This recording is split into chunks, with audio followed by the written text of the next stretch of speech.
Assalamualaikum warahmatullahi wabarakatuh. Alhamdulillah wassalatu wassalamu ala rasulullah. Ini video saya ambil dari Bapak Aldo. Bagus sekali betapa Jokowi itu ketika berhadapan dengan oligarki dia pucat pasi dan dia diam-diam dia menjual ratusan hektar untuk para Taipan di pantai utara Jakarta. Tindakan Jokowi sangat berbahaya. Selamat menyaksikan. Saya Yudi Pramuko, tukang donat dari Parung Jubir, tertua di semesta Fasbir Sobron Jamilah. Bersabarlah dengan kesabaran yang indah. Assalamualaikum warahmatullahi wabarakatuh. Nah memang itu tadi kriterianya tidak ada, transparansinya tidak ada, tahu-tahu keluar aja perpresnya. Yang kan itu bentuknya perpres ya, daftar proyek strategis nasional itu. Tiba-tiba keluar, loh kok nambah nih? Ada PIK, ada BSD. Kaget juga kita, karena proses itu tertutup. Nah jadi kalau pertanyaannya apakah ini melanggar hukum atau tidak, jelas melanggar hukum. Ini juga satu titik penting. Kalau kemudian ini gagal kita perjuangkan, bukan tidak mungkin ini akan berimbas kepada isu-isu yang lain dengan kegagalan-kegagalan yang lain. Mari kita buat ini berhasil. Kemarin kalau Garuda Biru bisa berhasil, saya yakin Garuda Hitam juga harus berhasil. Kalau perlu sampai tumbang. Coba bayangkan seorang wakil presiden kampungnya mau digusur, rakyatnya dia diam. Berarti siapa yang di atasnya? Kan clear sekali. Kampungnya Ma'ruf Amin, Tanara itu, saya kemarin ke sana, itu ditawar hanya Rp30.000 per meter. Sawah tambak, itu kampungnya Ma'ruf Amin. Bapak dan Ibu bisa bayangkan sebangsa dan setanah air, kampung wakil presiden tidak bisa berteriak melawan oligarki. Itu praktik. Ini orang Indonesia kalau ditanya apa kabar baik gitu, padahal sebenarnya tidak baik-baik saja, karena kita memang merasa bahwa hari-hari ini Indonesia sedang tidak baik-baik saja. Terima kasih buat yang sudah hadir hari ini. Saya lihat ada beberapa teman mahasiswa dari berbagai perguruan tinggi ya. Ada dari mana? UIN ya, ada UIN Jakarta ya. Tadi saya lihat ada UNJ, ada teman ada mahasiswa dulu, belum sampai ke nelayan. Ya. Mahasiswanya belum selesai disapa ini, dari Trisakti dan sebagainya hadir di sini. Terus kemudian tadi betul, ITB juga ada hadir di sini. Jadi, nah nih baru giliran ada masa nelayan dari aktivis buruh, dan buruhnya ini buruh dari yang juga langsung berkaitan dengan berhadapan dengan PSN ya di Banten ya. Ini teman dari Agra ada hadir. Terus biasa ini emak-emak ini ya, kalau kalangan emak-emak aspirasi juga hadir, aktivis kami Koalisi Aksi Menyelamatkan Indonesia, juga teman-teman wartawan yang juga hadir hari ini. Selamat datang, selamat bergabung dalam diskusi kali ini. Dan temanya, dari temanya saya sudah jelas. Itu temanya disebutkan bahwa proyek swasta jadi PSN, rakyat versus oligarki. Dan kalau kita ngomongin rakyat jadi oligarki ini sekarang ini mungkin banyak orang terfokus pada PIK ya, Pantai Indah Kapuk 2 ini. Dan kita lihat di situ ada satu orang tokoh yang namanya Said Didu, yang dia kalau dalam ini dikenal dulu tampil ke gelanggang walaupun hanya seorang. Nah, gitu ya. Dia tampil sendirian, dan kita di sini akan menunjukkan solidaritas kita terhadap Said Didu bahwa Anda tidak sendirian. You not stand alone gitu ya. Jadi kita masih bersama dengan Bung Said Didu, tapi juga sebenarnya yang lebih menderita lagi adalah mereka-mereka yang ada, warga yang langsung berhadapan dengan para oligarki untuk proyek PSN ini. Nah kita sekarang sebenarnya, tapi kan ada persoalan yang lebih besar. PSN itu kan proyek namanya strategis nasional, dan itu yang memberikan kan pemerintah gitu ya. Artinya sebenarnya kalau kita ngomong oligarki itu jadi pertanyaan buat kita, sebenarnya kita itu melawan oligarki atau melawan kekuasaan yang di-backup oligarki gitu ya, atau oligarki yang di-backup oleh kekuasaan. Itu udah kayaknya udah jadi jadi berkelindan begitu ya. Mari kita mulai diskusi ini supaya kita dapat perspektifnya, itu kita lihat dari sisi ekonomi dan politik gitu ya. Yang kami minta untuk menjabarkan soal ini siapa lagi ini kalau bukan Mas Antoni Budiawan ya. Ini saya kadang-kadang juga bingung sama Mas Antoni ini. Tiap hari ada tulisannya, dan yang ditulis soal itu aja soal oligarki itu, dan kok ada aja tema-temanya yang diangkat gitu ya. Oke, sekarang fokus soal PSN dan oligarki ini, Mas Antoni. Terima kasih Mas Hersu. Ya, topiknya ada terus karena oligarkinya ya terindikasi melanggar terus gitu. Jadi topik itu tidak pernah surut. Ya, menarik. Ini mengenai PSN. Jadi saya langsung aja Mas Hersu, ini karena banyak pembicara juga. Jadi kalau kita lihat proyek strategis nasional, kita belum bicara mengenai proyek swastanya. Proyek strategis nasional itu kapan dimulainya proyek strategis nasional? Itu pada tahun awal 2016 dimulai dengan Perpres nomor 3 2016 dan di situ tentang proyek strategis nasional dan di list ada 215 proyek strategis nasional. Dasar hukumnya hanya peraturan presiden. Jadi, nah nanti Ibu Bivitri yang bisa melihatnya, Perpres ini tanpa ada dasar hukum, tanpa ada undang-undang, cuman dia merujuk pasal 4 ayat 1 Undang-Undang Dasar bahwa presiden memegang kekuasaan pemerintahan. Jadi seolah-olah diterjemahkan bahwa presiden boleh berbuat seenaknya. Jadi boleh berbuat menentukan PSN dan sebagainya. Jadi seolah-olah pasal 4 ayat 1 menunjukkan bahwa diterjemahkannya sebagai presiden boleh berbuat tirani. Nah ini pertama. Ada 215. Tapi kalau kita lihat proyek-proyek itu masih demi kepentingan nasional. Meskipun ada proyek tol yang ada juga yang diindikan oleh swasta gitu. Tetapi masih kepentingan nasional. Ada proyek bendungan dan sebagainya. Yang mayoritas adalah proyek-proyek dari pemerintah. Nah, kemudian mulai ini tidak ada dasar hukumnya, lalu proyek ini, proyek strategis nasional mulai mengalami distorsi. Pertama adalah distorsi di tambang-tambang, di mana pada saat itu nikel mau dibesarkan. Untuk mengusir penduduk setempat, untuk menjalankan bahwa proyek ini bisa berjalan lancar, maka diberikan status PSN. Oleh apa? Oleh Perpres. Disitulah terjadi pengusiran dan disitulah mulai proyek swasta masuk sebagai proyek PSN. Dan rakyatnya diam. Ketika di Wawoni ya, yang nikel salah satu yang terbesar itu, semua diam. Jadi rakyat diam saja. Jadi penduduk setempat dibiarkan ini sendiri berjuang sendiri, lalu kemudian pasti kalah, aparat turun, pasti itu kalah. Kemudian mungkin masih ingat ya yang lebih dekat dari kita yaitu Desa Wadas. Nah, di mana bahwa di situ ada bendungan, lalu katanya mau diambil batu itu dari Desa Wadas untuk bendungan di Desa Wadas. Padahal katanya di situ adalah nilai ekonomisnya sangat besar sekali, yaitu marmer dan sebagainya gitu. Di situ dijadikan langsung proyek, langsung PSN. Orangnya apa? Terusir. Jadi untuk kepentingan swasta, masyarakat setempat ini diusir. Gitu, Desa Wadas. Setelah Desa Wadas, banyak nikel-nikel tapi kita nggak dengar karena ada di Indonesia Timur. Lalu kemudian terjadilah PSN di Pulau Rempang untuk pabrik kaca, swasta pabrik kaca, bahkan swastanya adalah asing lagi ya, melalui perusahaan Indonesia gitu. Jadi ada investor asing gitu, investor dari China mau di Desa Wadas 17.000 hektar pulau yang ada pulau burunya di situ, ada hutan buru dan sebagainya mau dibebaskan.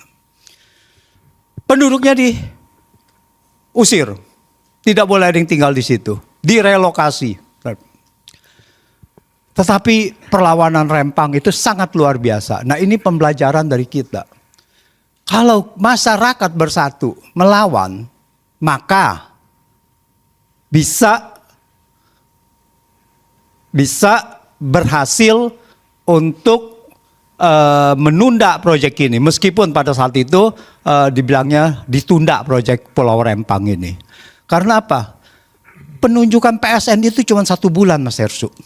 Dari Bahlil Erlangga atau yang ke China, MOU, kemudian 1 bulan kemudian Menko Erlangga lalu mengatakan ini adalah proyek strategis nasional, Eco Smart City atau apapun namanya. Hanya 1 bulan, bos. Luar biasa. Lalu kemudian menjelang lengsernya Jokowi, dia memberikan PSN kepada PIK 2 dan BSD. Ini perumahan yang sudah eksis 30 tahun lebih, yang sudah biasa-biasa saja, lalu bisa jadi proyek strategis nasional. Itu di mana strategisnya? Jadi tidak ada yang namanya strategisnya. Itu pertama. Kedua, kita lihat dari peraturan. Peraturannya adalah yang terakhir ini memakai peraturan Undang-Undang Cipta Kerja. Dari Undang-Undang Cipta Kerja itu, kalau khususnya kita bicara PIK 2, yaitu ada alih fungsi lahan. Ya, ada lahan pertanian atau apapun yang kemudian dialihkan menjadi perumahan atau proyek wisata. Nah, jadi begitu dia mengalihkan di dalam Undang-Undang Cipta Kerja, itu ada 2 hal. Pengalihan lahan budidaya tidak boleh dialihkan, kecuali untuk kepentingan umum dan atau proyek strategis nasional. Tapi tidak pernah ada definisi apa strategis nasional itu. Itu pertama, dan atau itu. Jadi boleh dialihkan kalau kecuali untuk kepentingan umum dan atau proyek strategis nasional. Nah, ini penyelundupan hukum nih. Bahwa pasal ayat 1 ayat selanjutnya untuk kepentingan umum, jadi proyek strategis nasional tidak masuk, harus dibuat kajian. Wah, harus ada kajian, ada persyaratannya. Tapi tidak untuk proyek strategis nasional. Pertanyaannya adalah, apakah proyek strategis nasional itu adalah untuk kepentingan umum? Harusnya iya, kepentingan nasional. Kalau namanya kepentingan nasional, harusnya adalah kepentingan umum. Ya enggak? Jadi, untuk kepentingan umum harus melalui kajian, tetapi untuk kepentingan proyek strategis nasional tidak. Oleh karena itu, langsung saja diberikan dan lahan-lahan di sana diusir. Saya beli sekian. Oh, sebelum beli NJOP-nya diturunkan dulu kan ya. Sebelum beli NJOP-nya diturunkan dulu gitu. Nah, ini bagaimana NJOP bisa diturunkan gitu ya, untuk membeli dengan harga sekian, kalau tidak mau digusur, kalau tidak mau dikriminalisasi. Nah, kemudian kita dengar bahwa Said Didu membela kepentingan masyarakat, beredar luas, lalu dipanggil polisi dan sampai sekarang kalau nggak salah ditersangkakan. Ya. Penyidikan ya. Oke, belum tersangka. Oke, maaf. Soal kalau udah penyidikan tinggal soal waktu kan gitu. Nah, tinggal soal waktu, kalau rakyat melawan ya tidak jadi juga gitu. Tinggal tergantung dari apakah rakyat ada untuk membela kepentingan masyarakat luas. Nah, itu. Jadi proyek strategis nasional ini digunakan untuk mengusir masyarakat setempat demi menjalankan proyek-proyek yang diinginkan untuk kepentingan sekelompok orang. Awalnya adalah untuk kepentingan umum, jalan tol, bendungan, jalan infrastruktur sarana dan prasarana dan sebagainya. Awalnya masih lumayan bagus, meskipun melanggar peraturan perundang-undangan. Nah, yang terakhir, bahwa apakah kalau proyek strategis nasional, anggap saja bahwa dia mengikuti peraturan perundang-undangan, apakah boleh mengusir rakyat begitu? Pasal 28 H Undang-Undang Dasar ayat 4 itu mengatakan bahwa setiap orang berhak untuk memiliki barang pribadi, dan kepemilikan itu tidak boleh direbut oleh siapapun dengan sewenang-wenang. Oleh siapapun tidak boleh direbut. Jadi kalau saya ada lahan di situ lalu saya tidak mau jual, itu bagaimana? Nah, tentu saja mereka cara merebutnya lain. Cara merebutnya adalah akses jalan ditutup, diuruk depannya dan sebagainya dan sebagainya. Dan itu pun sebetulnya sudah melanggar dari banyak peraturan perundang-undangan kita, peraturan bahwa setiap orang boleh bebas ya untuk itu HAM, sekali pelanggaran HAM. Yang tadi pasal 28H ayat 4 itu adalah pelanggaran HAM juga. Nanti Ibu Fitri yang akan mengelaborasi untuk itu. Karena saya ingat sewaktu di kasus Rempang ada mantan Ketua Komnas HAM itu mengatakan bahwa itu jelas melanggar, pengusiran itu di Rempang jelas melanggar Komnas HAM. Jadi, melanggar HAM, hak asasi manusia. Jadi, karena kita sudah ratifikasi juga perjanjian HAM, ya saya rasa ini juga seharusnya bisa dilaporkan, tapi teknisnya nanti kita serahkan Bu Fitri dan juga Bang Ferry Amsari. Terima kasih. Oke, beri aplaus pada Mas Antoni Budiawan. Kita sekarang berpindah ke Mbak Bivit ya. Ini saya mesti sampaikan dulu karena beliau berdua ini nanti akan lebih ada acara lain, jadi akan meninggalkan bersama kita. Jadi monggo dipersilahkan ya. Kalau minimal 10 menit bukan maksimal. Minimal ya. Alhamdulillah. Itu pertimbangan untuk tayangan ya. Baik. Terima kasih. Selamat siang. Assalamualaikum warahmatullahi wabarakatuh. Makasih Mas Hersu, Mas Antoni, Mas Gede dan juga Mas Adi, Ibu Bapak sekalian, senang sekali ada di sini. Jadi saya ingin memberikan perspektif hukum ya. Dan kebetulan di salah satu kelas yang saya ampu, mahasiswa-mahasiswa saya tuh udah bikinin infografis tentang proyek strategis nasional. Saya kan kalau ngampu kelas suka sengaja bikin kelas project. Mereka pilih sendiri waktu itu proyek strategis nasional. Jadi ada beberapa data yang Ibu Bapak bisa ambil, tapi ini sebenarnya teman-teman mahasiswa saya ngambil dari datanya YLBHI, datanya beberapa organisasi lain yang mereka olah gitu ya. Intinya sih begini, barangkali sebenarnya saya pengen mulainya dari, pada pernah baca novelnya George Orwell nggak? Yang judulnya 1984. 1984. Ada yang belum lahir. Udah baca atau belum? Ada satu terminologi menarik yang saya suka pakai untuk hukum. Apa coba tebak? Double speak. Jadi satu kata maknanya bisa double. Sebenarnya maknanya bukan itu. Contohnya aja dalam bahasa sehari-hari kita suka bilang, gimana Mbak perjalanan ke sini? Aman. Nah kita kan suka bilang gitu, aman. Aman itu bisa berarti ya telat-telat dikit lah. Bisa juga berarti ya saya akan on time, atau aduh saya sebenarnya males nih, cuma saya bilang aja aman gitu. Double speak tuh seperti itu. Sehingga saya menyambung apa yang dikatakan oleh Mas Antoni, bahwa ketika dia dikatakan ini adalah kepentingan nasional, sebenarnya kita belum tentu bicara kepentingan nasional. Karena makna kepentingan nasional itu nasional mana nih? Pengusaha nasional kah? Atau warga nasional, maksudnya kita warga? Atau apa? Atau penyelenggara negara? Karena di sini nanti kita harus lihat, kata orang kan the devil is in the detail. Setannya tuh ada di perincian-perincian kebijakan yang dibuat. Nah, persis di situ persoalannya. Karena ternyata proyek strategis nasionalnya itu untuk apa dan untuk siapa? Itu pertanyaan besarnya. Karena kalau kita lihat data yang disediakan oleh mahasiswa saya ini misalnya, yang dihasilkan adalah, ini datanya data tahun lalu sebenarnya 2023. Ternyata ada 106 konflik agraria dari PSN-PSN yang ada di seluruh Indonesia.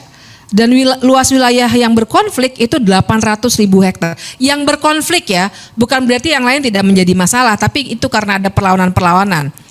Lebih dari 1 juta rakyat menjadi korban. 134 tindak kekerasan dan 43 kasus kriminalisasi. Kemudian jangan lupa keterlibatan perusahaan swasta itu ada 100 konflik, pemerintah daerah 74 konflik, dan Polri 50 konflik. Jadi memang sedemikian rupa diamankannya PSN. Karena sebenarnya kalau ibu bapak kawan-kawan punya pertanyaan, PSN itu sebenarnya apa sih? Dia itu seperti wadah, ibaratnya gelas ini wadah. Apa aja yang masuk ke dalam gelas ini, dia akan mendapatkan status PSN. Jadi itu makanya saya ibaratkan sebagai wadah, dan akibatnya adalah dia akan mendapat banyak sekali keistimewaan. Seperti yang tadi Mas Antoni sebutkan. Beberapa keistimewaannya bisa dilihat juga, tadi sudah disebutkan sedikit, ada peraturan, ada dasar hukumnya dibuatkannya baru di Undang-Undang Cipta Kerja. Dasar hukum yang sifatnya undang-undang. Mas Antoni tadi bilang awalnya hanya perpres, benar. Saya konfirmasi itu. Hanya perpres yang cantolannya langsung ke Undang-Undang Dasar, dan itu seharusnya tidak boleh setelah reformasi karena ada perapihan peraturan perundang-undangan dengan undang-undang tentang pembentukan peraturan perundang-undangan. Sekarang Undang-Undang 12 ya 2011, tapi dulu tuh sejak 2004 itu udah nggak boleh karena dulu itu Soeharto pakai kepres buat banyak hal. Saya tahu persis itu karena kebetulan penelitian pertama yang saya lakukan selepas saya sebenarnya belum lulus kuliah waktu itu adalah kepres-kepres yang disalahgunakan oleh Soeharto. Dan sebagian dari penelitian yang saya hasilkan bersama kawan saya waktu itu jadi dasar salah satunya gugatan ya untuk waktu itu Super Semar, Yayasan Super Semar. Tapi kita tahu bahwa sampai meninggal dunia Pak Soeharto tidak pernah kena kasus pidana. Nah, tapi belajar dari situ salah satunya penyalahgunaan kepres yang langsung dari Undang-Undang Dasar, maka sebenarnya tidak boleh lagi ada undang-undang atau ada peraturan presiden yang dikeluarkan langsung berdasarkan Undang-Undang Dasar. Nah, itu kesalahan pertama. Kemudian kesalahan itu nampaknya dicoba diperbaiki atau diberikan fasilitas yang lebih, wadah PSN-nya itu dengan Undang-Undang Cipta Kerja. Kita semua tahu undang-undang itu keluar sebenarnya 2021, tapi kemudian dinyatakan inkonstitusional oleh MK, tapi kemudian dibuatkan perpunya lagi oleh Jokowi tahun 2022. Nah, dari Undang-Undang Cipta Kerja itu keluar PP nomor 42 tahun 2021, isinya adalah atau tentang kemudahan proyek strategis nasional. Nah, di sini nih gelas untuk wadah PSN itu dipoles sedemikian rupa sehingga kemudahannya luar biasa memang. Mulai dari izin, kemudian ada pengadaan tanah untuk kepentingan umum, itu ada perpresnya juga Ibu Bapak, bahkan kemudian dibuatkan yang khusus untuk PSN atau di bawah Undang-Undang Cipta Kerja dipermudah lagi, sehingga akhirnya akan sangat mudah mulai dari fasilitas pembiayaan, perizinan, pengadaan tanah untuk kepentingan umum, tuh double speak lagi kan, kepentingan umum yang mana nih, kemudian beberapa perizinan lainnya lah, karena kita tahu untuk memulai suatu proyek kita akan berbicara soal dokumen yang luar biasa banyak begitu ya. Dan jangan lupa kita berbicara di sini bukan sekedar bahkan bukan hanya Wadas atau Rempang, tapi kita berbicara soal mulai dari sirkuit Mandalika, Bendungan Bulango, Ulu, Gorontalo, tol Padang Pekanbaru, kawasan ekonomi khusus Gresik, PLTA Pinang, banyak sekali daftarnya. Kalau di Google sebenarnya bakal ketemu langsung semuanya. Termasuk cetak sawah baru di Pulau Pisau, Kalimantan Tengah, pembangunan waduk Sepaku, banyak sekali. Bayangkan itu semua mulai dari bandara, bendungan, jalan tol, semuanya diberi kemudahan. Mulai dari perizinan sampai pengadaan tanah atas nama kepentingan umum. Jadi itu kesalahan yang luar biasa besar karena akhirnya karena dapat kemudahan atas nama PSN dilakukanlah pelanggaran-pelanggaran HAM seperti yang tadi Mas Antoni katakan. Jadi atas nama PSN kalau lihat kasus di Pulau Rempang, itu misalnya diusirlah masyarakat adat yang sebenarnya sudah tinggal di situ sejak nenek moyang mereka, bahkan sejak Republik Indonesia belum menjadi Republik Indonesia, diambil tanahnya atas nama PSN, dan kemudian kalau mereka menolak dan akhirnya terjadi konfrontasi dengan aparat keamanan, akhirnya digunakanlah gas air mata secara berlebih-lebihan. Kalau waktu itu ibu bapak ingat, sampai anak-anak kecil di sekolah-sekolahan itu sakit matanya, pingsan dan lain sebagainya. Apakah itu pelanggaran HAM? Iya, karena penggunaan gas air mata secara berlebihan dan menyakiti orang lain, apalagi anak-anak, itu merupakan pelanggaran hak asasi manusia yang harusnya diusut lebih lanjut begitu. Nah, jadi itu situasi yang terjadi. Dan kalau begini, mungkin ada pertanyaan juga, kenapa sih perlu ada PSN? Dan kenapa baru pas zamannya Jokowi aja, mulai 2016 itu ada PSN? Saya kira kita semua tidak anti total pada pembangunan. Tapi masalahnya adalah bagaimana pembangunan itu dilaksanakan. Nah, PSN itu adalah konstruksi hukum, jadi saya ibaratkan dengan gelas ini, wadah, konstruksi hukum yang dibuatkan untuk memberikan keistimewaan. Nah, masalahnya adalah siapa yang bisa masuk ke dalam wadah ini, itu tidak jelas prosedurnya. Nah, disinilah terjadi misalnya, kok tiba-tiba sebuah, kita sebut saja dua yang tadi Mas Antoni sudah sebutkan, dua proyek yang sebenarnya sudah jalan dari lama sekali ya, PIK, BSD, ya itu teman saya juga banyak yang tinggal di BSD udah lama, dari 20 tahun yang lalu. Tapi kenapa baru masuk sekarang? Karena proses kapan suatu proyek itu masuk atau keluar, nggak ada yang keluar sih sejauh ini ya. Semuanya masuk aja. Orang dikasih kemudahan, siapa yang nggak mau? Jadi siapa yang masukin, apa kriterianya, dan bagaimana tolok ukurnya suatu proyek bisa masuk ke dalam wadah yang namanya PSN itu tidak jelas. Disinilah terjadi yang namanya benturan kepentingan. Jadi di sini kita bisa bicarakan tuh, kalau kata orang-orang anti korupsi, ini yang namanya state capture corruption. Sering juga kita pakai istilah ada conflict of interest. Tapi yang lebih gamblang untuk menunjukkan networknya atau jaringannya adalah kata yang tadi kata Mas Hersu, Mas Antoni sering banget nulis soal itu, yaitu oligarki. Karena justru cara bekerja oligarki adalah mereka akan masuk menggunakan lembaga-lembaga negara formal untuk membuat kebijakan-kebijakan yang menguntungkan bisnis mereka. Itulah oligarki.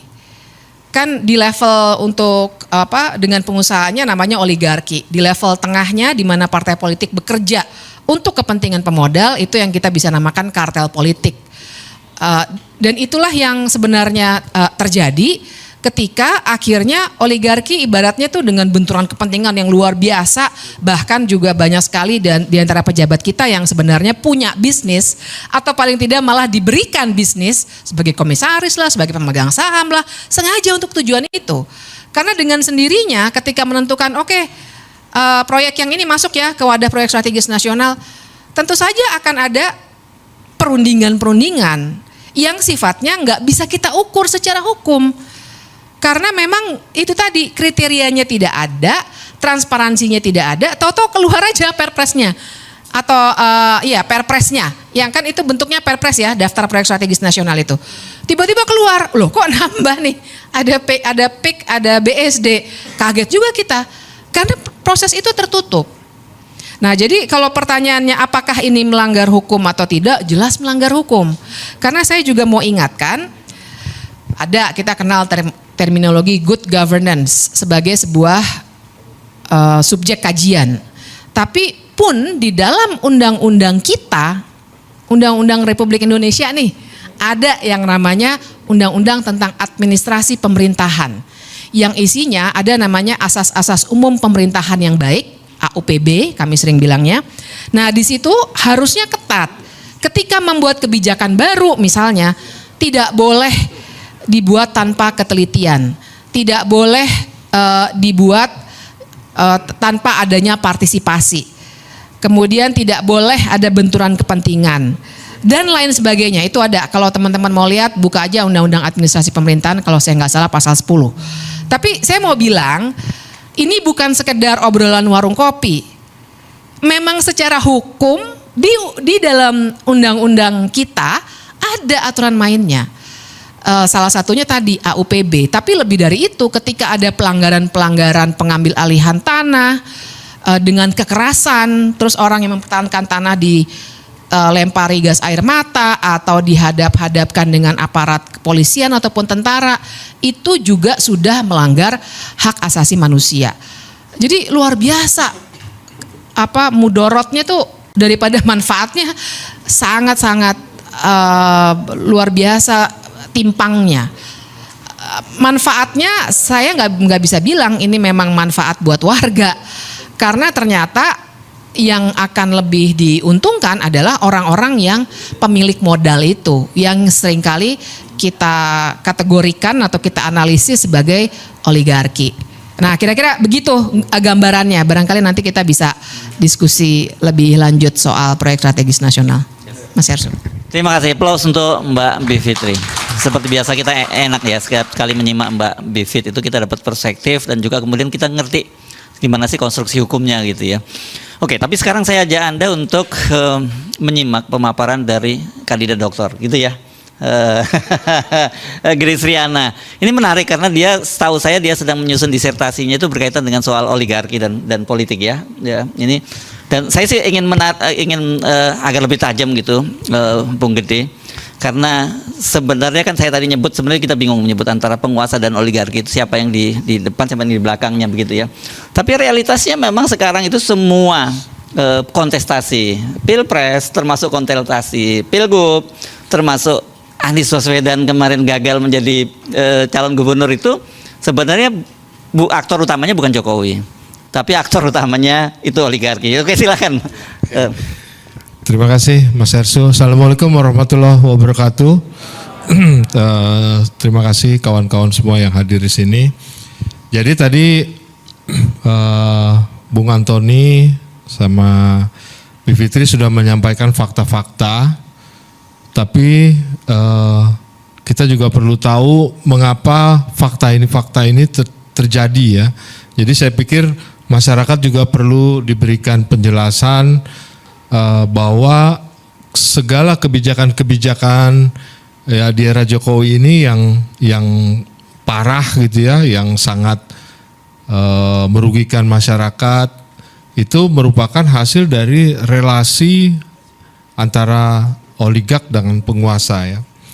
Jadi di negara manapun tuh oligark selalu ada ya, baik di negara dengan sistem demokrasi atau sistem single party atau sistem monarki, semua ada oligark selalu hadir di situ.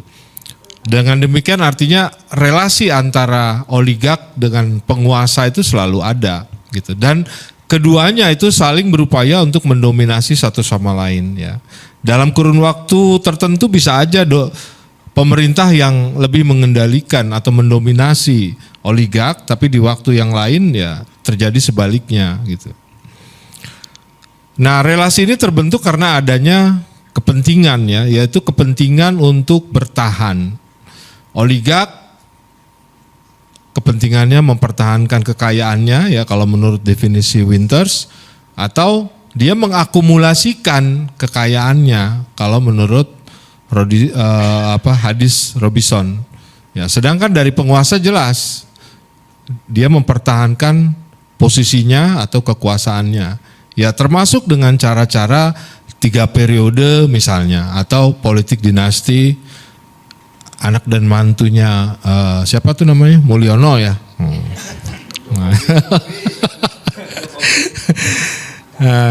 Nah, sekarang kita pengen tahu siapa sih sebenarnya yang dimaksud dengan oligark. Oligark ini kalau saya ngeliat dari berbagai referensi, saya kelompokkan ada 3 ya parameter di situ. Satu, dia super rich, benar-benar sangat kaya kapitalnya ya. Kedua, dia menguasai struktur ya, struktur pasar di mana bisnisnya itu berada. Ya berarti dia ada kecenderungan di situ monopolistik ya di situ. Yang ketiga adalah kemampuan dia untuk mempengaruhi, gitu, mempengaruhi baik pejabatnya untuk menempati posisi-posisi tertentu, termasuk juga kebijakannya, gitu ya. Misalnya legislasi di pemerintah, ya, struktur politik, ya. Partai-partai politik ya dia punya kemampuan untuk itu. Nah disinilah perbedaannya antara oligark dengan elit. Ya, elit belum tentu oligark, gitu. Kalau dia nggak punya kekayaan dan dia tidak punya bisnis yang dia menguasai struktur pasar di situ. Dalam dinamika relasi tersebut ya oligark dan pemerintah itu akan selalu berupaya saling mendominasi, gitu ya. Tapi ini akan bergantung kepada 3 hal. Ya, 3 hal yang akan mempengaruhi bagaimana relasi tersebut terjadi. Yang pertama adalah ketimpangan basis kekuasaan. Jadi penguasaan misalnya penguasaan atas struktur ya, misalnya struktur ekonomi, politik, hukum maupun sosial gitu. Jadi ketika oligark menguasai struktur hukum, misalnya dia punya orang-orang di KPK, di MK, di MA, ya dia akan mampu mengendalikan pemerintah. Juga misalnya dia menguasai struktur politik di situ. Ya dia menguasai DPR segala macam. Ya dia pasti akan bisa mengatur legislasi yang terjadi atau yang dibahas di parlemen gitu. Juga termasuk di dalam struktur sosial ketika dia mempunyai orang-orang ya yang dia rekrut, dia bina, dia rawat, dia biayai ya atas nama satu kelompok tertentu di dalam civil society, ya dia bisa dikatakan juga sudah menguasai civil society gitu ya, termasuk dengan media dan pers. Kemudian di dalam poin yang ketiga adalah derajat kepentingan. Bagaimana besar kecilnya kepentingan ini ya akan mempengaruhi dinamika relasi tersebut. Misalnya gini, pemerintah memutuskan kenaikan pajak di kelompok kelas menengah atau korporasi misalnya. Itu menunjukkan bahwa pemerintah lebih mendominasi oligark. Tetapi ketika pemerintah menurunkan biaya subsidi, ya, anggaran subsidi, kemudian fokus kepada infrastruktur, itu bisa dikatakan bahwa oligarki yang lebih mendominasi di sini. Nah, oligarki ini akan mengerahkan semua sumber daya yang melimpah ini yang dimiliki oleh oligark ini ya. Mereka dapat saja akhirnya mendominasi pemerintah melalui regulasi, perizinan-perizinan, ya, keputusan-keputusan pemerintah, legislasi di DPR hingga termasuk pilpres, pilkada, gitu ya. Juga ya bisa juga oligarki ini membuat partai politik memajukan kongres dan muktamar atau munasnya. Bisa itu oligarki. Bahkan mengganti ketua umum partai politik pun oligarki bisa. Termasuk yang terakhir fenomena misalnya tadi Mas Hersu sudah sebutkan di Pilkada DKI. Oligarki juga melakukan itu, mampu untuk melakukan itu, menggagalkan misalnya Anies gitu ya, masuk untuk ada di pilkada, karena bagaimanapun juga DKI sebagai daerah aglomerasi di sini mempunyai kepentingan ekonomi yang sangat tinggi, gitu loh. Jauh lebih tinggi menurut saya dibandingkan dengan IKN gitu. Jadi siapapun orang-orang yang nanti akan berkuasa di Jakarta, ya tentunya harus bisa mengakomodir kepentingan itu. Gitu. Nah, oligarki selain dia melakukan investasi politiknya ya, otomatis dia akan membutuhkan juga jaminan atas investasi politiknya itu ya. Ya misalnya dengan dia menempatkan ya atau mengharuskan orang-orang itu lolos ke Senayan, udah ditentuin si A si B-nya itu siapa, duduk di komisi mana itu sudah diatur semuanya gitu. Kemudian duduk di institusi penegakan hukum dan peradilan itu siapa, itu semua sudah dibuat ininya ya jenjangnya ya, termasuk membentuk dan mensupport kelompok-kelompok penekan yang ada di kelompok masyarakat sipil. dan termasuk juga media-media tertentu. Nah, threshold itu juga merupakan salah satu cara untuk menjamin investasi partai politik, investasi oligark di dalam politik. Dengan threshold ini sudah bisa diatur, ya. Misalnya Pilpres, thresholdnya itu kan cukup besar ya, 20%. Nah itu sudah bisa diatur siapa yang akan maju, siapa yang calon yang sudah disetujui oligark, siapa yang calon pendamping, siapa yang calon akan pasti kalah. Nah itu sudah ketahuan semua. Disitulah cara oligark untuk menjamin investasinya. Nah menurut ada teori yang saya pernah baca itu menurut Thomas Ferguson menjelaskan bahwa konstituen utama dari partai politik itu bukan pemilih, justru oligark yang jumlahnya terbatas.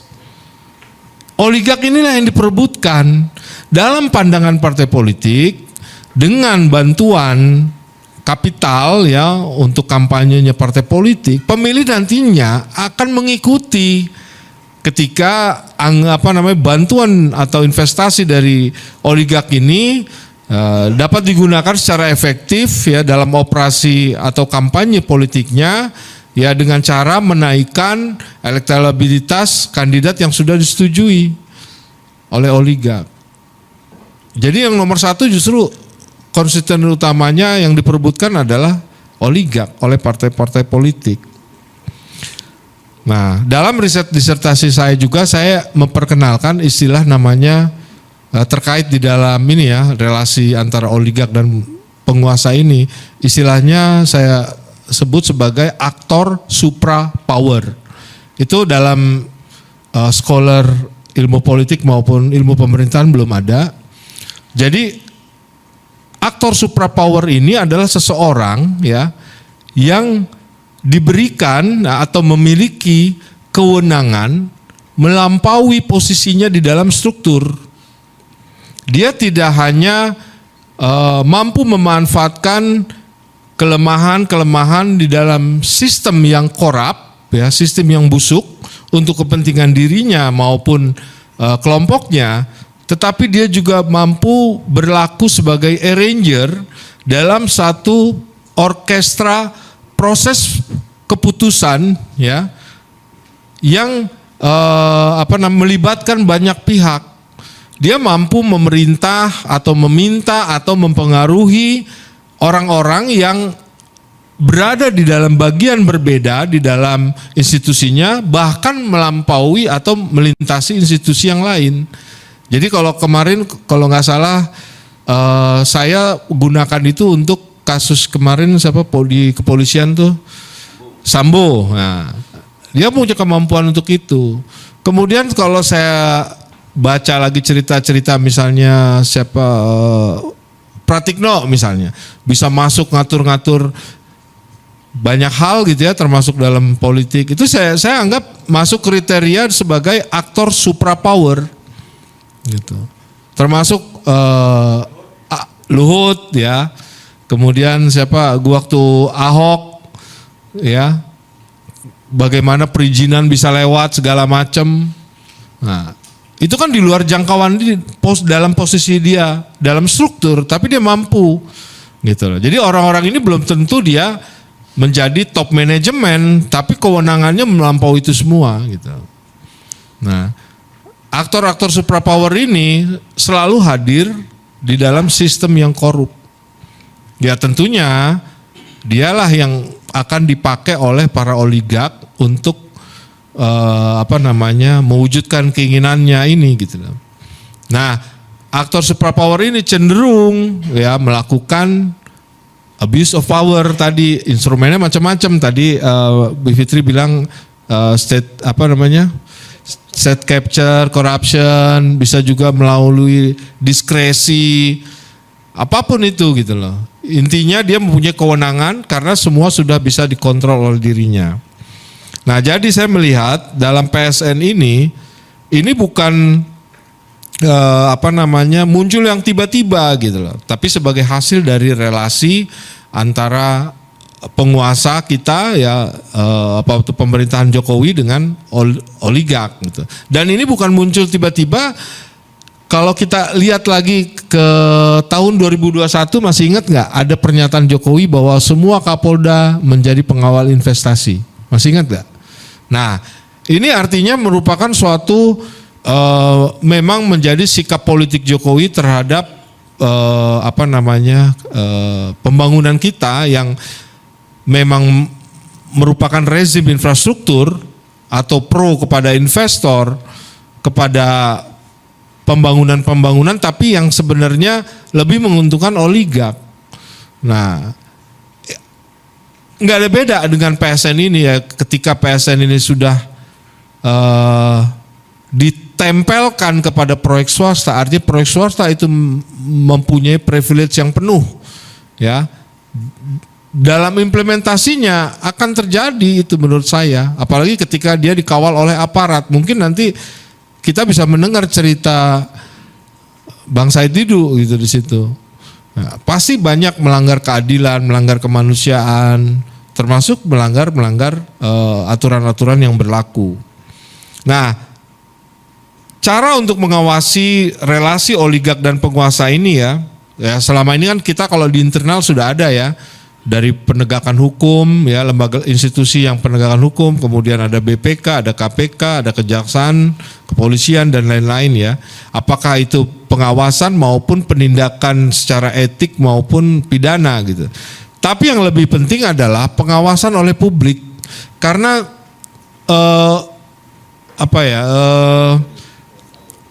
transaksi itu antara oligark dan penguasa itu bisa terjadi kapan saja. Di malam hari pun saat kita tidur mereka bisa bertransaksi. Dan institusi yang ada itu tidak akan mungkin melakukan pengawasan terus-menerus. Karena itulah publik ya, masyarakat sipil, media ini harus punya peran yang efektif gitu ya untuk mengawasi transaksi ini gitu ya. Nah, kalau di Indonesia kan masalahnya pengawasnya itu bagian juga dari nah ya. itu karena itulah makanya publik yang harus berperan di situ. Karena tidak mungkin gitu loh kita mengandalkan, katakanlah dia mengawasi bener aja nggak mungkin setiap detik gitu loh. Nah, saya melihat bahwa mahasiswa dan elemen masyarakat lainnya ini harus mengambil langkah. Seperti ketika kemarin masyarakat itu datang ke DPR ya untuk mendukung putusan MK. Ya, itu sudah menjadi pelajaran buat kita bahwa penguasa dan oligark ini bukannya tidak bisa dilawan, bisa. Kalau masyarakat itu solid, ya masyarakatnya ini punya punya empati yang besar gitu ya. Dalam misalnya ketika Said Didu mau dikriminalkan gitu ya karena mempersoalkan PIK 2 menjadi PSN, ya ini harus didukung. Ya, ini bagian dari konsolidasi kita dalam agenda yang lebih besar lagi, yaitu kita menegakkan konstitusi. Ya, kalau masyarakat tidak bersatu ya kita juga akan mengalami persoalan-persoalan yang seperti ini lagi gitu. Dan ini kan sudah banyak terjadi di Rempang, di Wadas, ya. Reklamasi kemarin, reklamasi Jakarta. Ini akan selalu berulang lagi. Karena oligark dan penguasa ini yakin bahwa masyarakat tidak pernah mau kompak dan punya soliditas yang tinggi. Oke, gitu aja Mas Hersu. Oke, terima kasih. Applause untuk Bang Gede Sriana Yusuf. Ini saya menambahkan sedikit memang soal oligark dan tadi disebutkan oleh Mas Gede bahwa itu bukan hanya terjadi di Indonesia, bahkan di Amerika yang negaranya sudah disebut sangat modern dan demokratis pun itu praktek-praktek semacam itu terjadi. Hanya saja bedanya itu saya melakukan riset juga di Amerika itu bahwa anggota senat itu lebih banyak menghabiskan waktunya bertemu dengan kelompok-kelompok lobby ketimbang ketemu konstituennya. Jadi lebih mengutamakan, karena apa? Karena ternyata kalau kita lakukan riset dari seluruh anggota Kongres maupun Senat itu yang memenangkan kontestasi itu yang biaya kampanyenya terbanyak, gitu ya. Paling ada 1-2 saja yang anomali itu terjadi, dia biaya kampanyenya kecil gitu, tapi dia menang begitu. Nah, dan di Washington itu bisnis kedua terbesar di luar pemerintahan itu adalah dulu namanya kantor lobby. Nah, bedanya sih itu di Amerika itu ada terbuka, ada lobby ya. Ya lobby itu terbuka, itu bisnis terbesar di lobby itu resmi. Kalau di kita kan lobby nggak ada yang resmi ya, jadi di bawah tangan semua. Dan menariknya juga pada waktu Obama dan John McCain itu menjadi anggota Kongres, mereka itu sempat melahirkan sebuah undang-undang bipartisan gitu. Bipartisan itu undang-undang yang diajukan oleh Demokrat, didukung oleh Republik begitu, yang mulai membatasi besaran biaya dari lobby itu. Nah, di Indonesia kan nggak punya kita biaya lobby yang ada di bawah tangan. Jadi yang terjadi antara para oligark tadi langsung nego dengan para ketua umum partai, dengan penguasa dan sebagainya. Itu yang terjadi. Oke, kita dengarkan berikutnya dengan ini Mas Adi ya. Kita lihat perspektif budaya. Tapi kelihatannya kalau kita simak Mas Adi kan juga banyak menyoroti PBNU dan PKB belakangan ini ya. Dan kabar baiknya kan ini sudah ditandatangani itu Mas Adi. SK PKB oleh Menteri Hukum dan HAM-nya. Ya. Baik, terima kasih Bung Ersub. Assalamualaikum warahmatullahi wabarakatuh. Jadi saya sangat bangga hari ini di sini dengan pangkat penyair. Biasanya kan Ketua Komite Eksekutif Koalisi Aksi Penyelamat Indonesia, kadang-kadang Koordinator Gerakan Indonesia Bersih, kadang-kadang juga inisiator Komite Bangkit Indonesia. Tapi yang paling benar itu adalah penyair. Dan saya paling bangga dengan profesi penyair ini, sebutan penyair. Enggak, ini lebih menggambarkan juru bicara Gus Dur, tapi paling membanggakan itu yang paling benar itu sebagai penyair, karena penyair inilah satu-satunya profesi yang dijadikan judul surat dalam Al-Quran, Asy-Syu'ara, surat ke-26. Jadi memang betapa hebatnya penyair. Nah, itu sebabnya saya ingin mengulas masalah persoalan bangsa ini yang rumit, yang berbelit-belit ini dari konteks kepenyairan, sejarah, juga keagamaan dan lain-lain kita melakukan. Tapi startnya itu saya mulai dari lagunya Kus Plus Kolam Susu, yang liriknya orang bilang tanah kita tanah surga. Di situ kan sudah dijelaskan bahwa orang yang bilang tanah kita tanah surga, buat kita kan bukan surga, ini lebih dekat kepada neraka. Nah, pertanyaannya adalah kenapa orang bilang tanah kita tanah surga, dan kita tahu bahwa kekayaan kita, sumber daya alam kita sangat luar biasa, tetapi kita belum pernah punya catatan sejarah bahwa rakyat kita pernah gemah ripah loh jinawi, pernah makmur. Kesalahannya di mana? Saya mencoba mengurut sampai ke belakang, sampai ke zaman Jepang, ternyata bukan juga, ke Belanda, ternyata bukan juga, ke zaman raja-raja, zaman Ken Arok, ini pendiri dinasti paling top yang sekarang diikuti Ken Mulyono nih. Ken Arok kan menurunkan raja-raja Jawa. Nah, ini Ken Mulyono itu ingin melahirkan keturunan pejabat-pejabat dari terahnya dia. Nah, tapi tekannya nah, kemudian ternyata bukan juga. Baru ketemu sampai saya telusuri sampai ke Nabi Adam, persoalan bangsa ini. Nah, ternyata persoalan kita ini mulai menyimpang itu sejak zaman Nabi Adam. Ketika Tuhan menciptakan Nabi Adam dan malaikat semua suruh bersujud, ada satu yang tidak bersujud, yaitu iblis. Iblis itu kemudian sama Tuhan diusir dari surga, tetapi belum mau pergi dari surga karena dia masih mau menjelma menjadi ular, menggoda Hawa.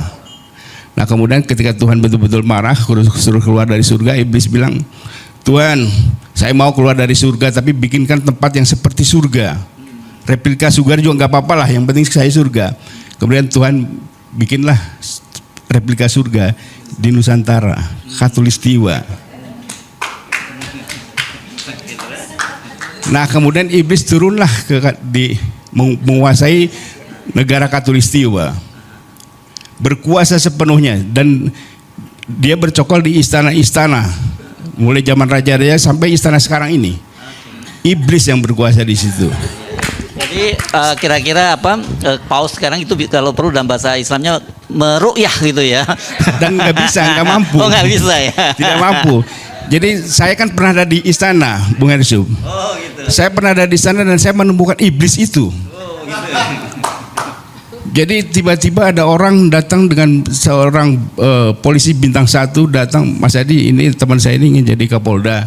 Ini ada dana 1,5 miliar untuk operasional, tapi untuk yang lain-lain, tapi kira-kira dia ngasih 500 dulu, ini operasional. Jadi tidak ada masalah. Ini saya kan nggak pernah lihat uang puluhan juta juga nggak pernah tiba-tiba disodorkan itu. Ini kan iblis pas ini yang menurunkan ini. Nah waktu itu iman kita kuat, Gus Dur imannya kuat juga. Iblis tidak betah di istana, kemudian pindah ke Senayan.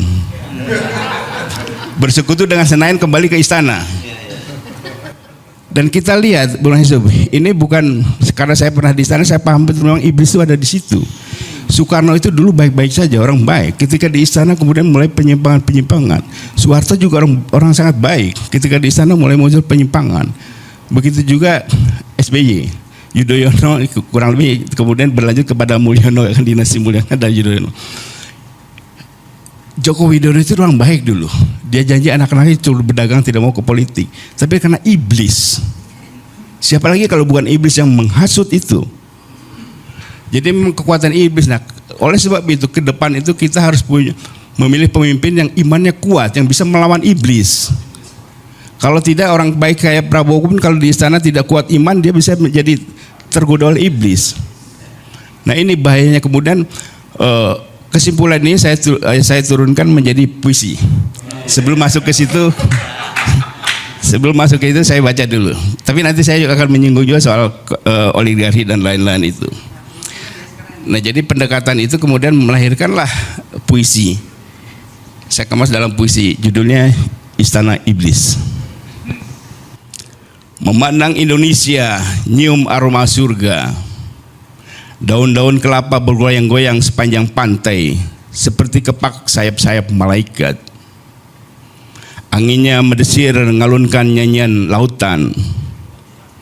Kita jadi teringat Adam, makhluk sempurna paling mewujud, hingga para malaikat pun diperintah lekas bersujud. Adam telah menghirup wangi dosa dan dari tubuh Hawa yang terperdaya, keduanya diusir dari surga dalam kehinaan telanjang. Adam terdampar di Bukit Safa dan Hawa di Bukit Marwah. Dan iblis? Kemana iblis? Ibu dari segala kesombongan itu pergi. Setelah surga dinyatakan tak layak lagi baginya, pembuat huru-hara pertama di alam semesta itu milih tetap tinggal di surga meski itu hanya replika. Jadi iblis kemudian ke Nusantara. Replika surga adalah jajaran pulau di hamparan biru laut. Para pengelana nyebut ini Zamrud Khatulistiwa. Tapi kaum pribumi bilang ini negeri para jalang. Karena iblis merintah ini negeri dari istana tipu daya. Dari istana tipu daya iblis menunaikan sumpahnya, menghadang manusia dari depan dan belakang, dari kanan dan dari kiri, dari semua arah mata angin untuk menyesatkan manusia dari jalan yang lurus. Maka bumi dan air dan kekayaan alam yang berlimpah dikuasai iblis dan tak pernah jadi berkah bagi rakyatnya. Kebenaran jadi perkara yang menakutkan, kejujuran berada di ketinggian di atas angan-angan. Maka melihat istana yang dibangun dari puing-puing kebohongan, melihat istana tipu daya dan iblis duduk di singgasana, menyerupai penguasa dari masa ke masa, dari masa ke masa. Memandang Indonesia melihat replika surga, tapi hanya mereka yang tunduk kepada iblis yang bisa nikmati aromanya. Itu demikian. Nah, siapa sih yang tunduk kepada iblis yang mencium aroma surga? Ya para konglomerat oligarki itu.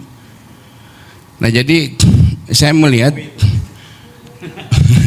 nah, jadi saya jamin bahwa penguasa istana kalau tidak kuat iman pasti akan digoda iblis. Ini iblis yang menggoda Adam ini. Jadi sangat kuat dan pasti akan tergoda. Dan anak-anaknya pasti digoda juga oleh anak-anak iblis. Nah jadi godaan-godaan iblis ini menjadi seperti apa sih? Dalam konteks demokrasi adalah KTBLC, adalah undang-undang. kita melihat misalnya di masa lalu ada, jadi ketika saya mempelajari konstruksi korupsi di Indonesia, biasanya bermula dari undang-undang, selalu dari undang-undang. Tidak ada ujuk-ujuk kemudian nyopet orang nyolong, enggak. Dari undang-undang. Salah satu monumen yang dulu saya ingatkan juga kepada teman-teman komisioner KPK, ini konstruksi. Dulu ada tahun 2008 tuh ada yang paling monumental tuh ada undang-undang alih fungsi hutan. Itu DPR pertama Al-Amin, orang yang terpercaya tapi kemudian sangat tidak dipercaya, itu ditangkap oleh KPK.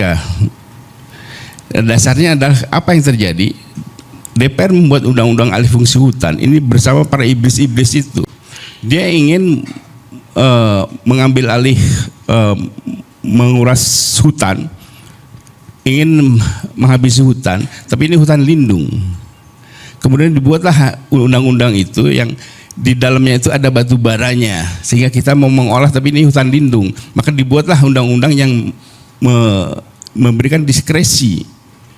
Kemudian hutan ditebangin, batu baranya nggak ada, tapi bukan hutannya sudah ditebang. Atau ada juga hutan ditebang, batu baranya ada, diambil, kekayaan alamnya diambil, dan modelnya seperti itu.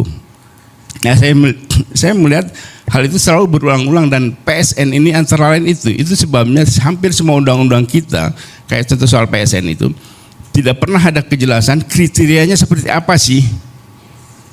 Siapa sih yang menentukan, tim mana, orang seperti apa yang menentukan soal kriteria ini sehingga ini masuk PSN, ini alih fungsi hutan atau dan lain-lain. Nah, ini tidak pernah, dan itulah permainan iblis.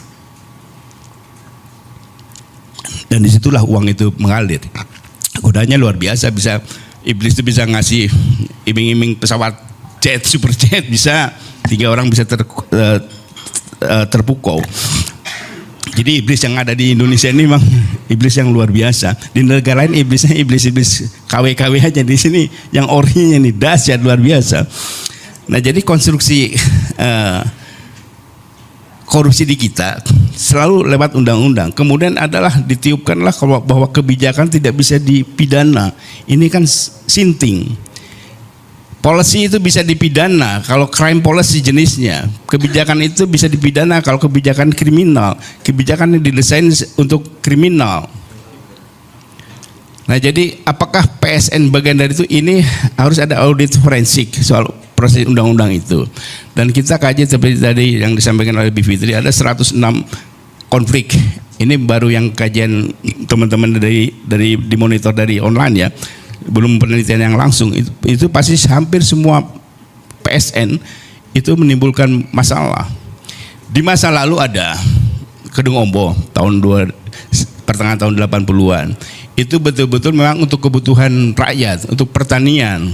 Tapi Soeharto yang katanya sangar aja masih bisa diskusi, masih bisa didemo, masih bisa dihalang-halangi.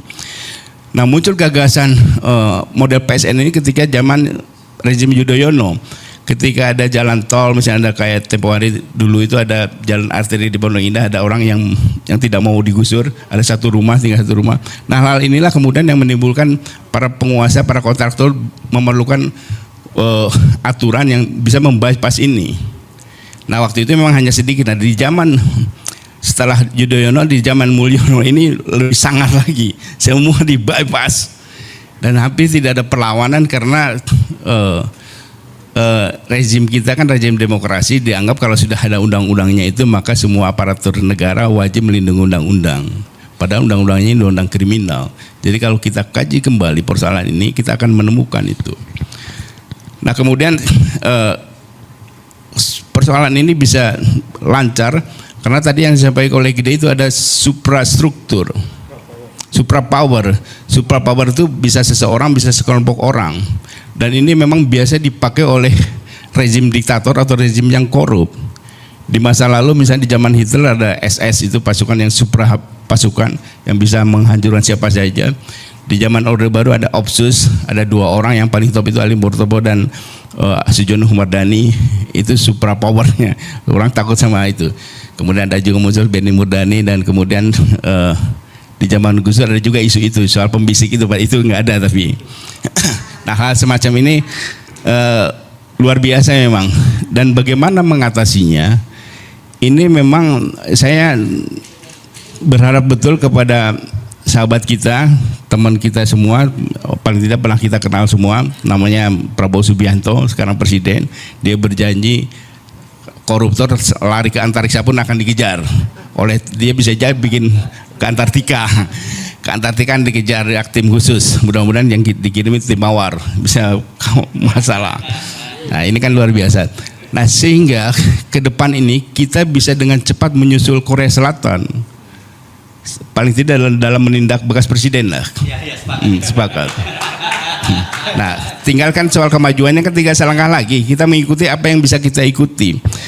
Jadi soal PSN ini memang harus dilawan, harus kita kaji kembali, kita gugat ini. Mungkin nanti teman-teman dari BPTRI ahli hukum tata negara bisa mempersoalkan apakah ke Mahkamah Agung atau ke MK. Nah, sehingga kalau PSN ini abuse of power, melanggar hukum, ilegal, jadi kita bisa lawan semua PSN itu bisa diselesaikan dan energi kita bisa untuk membangun hal-hal yang lain. Jadi dengan demikian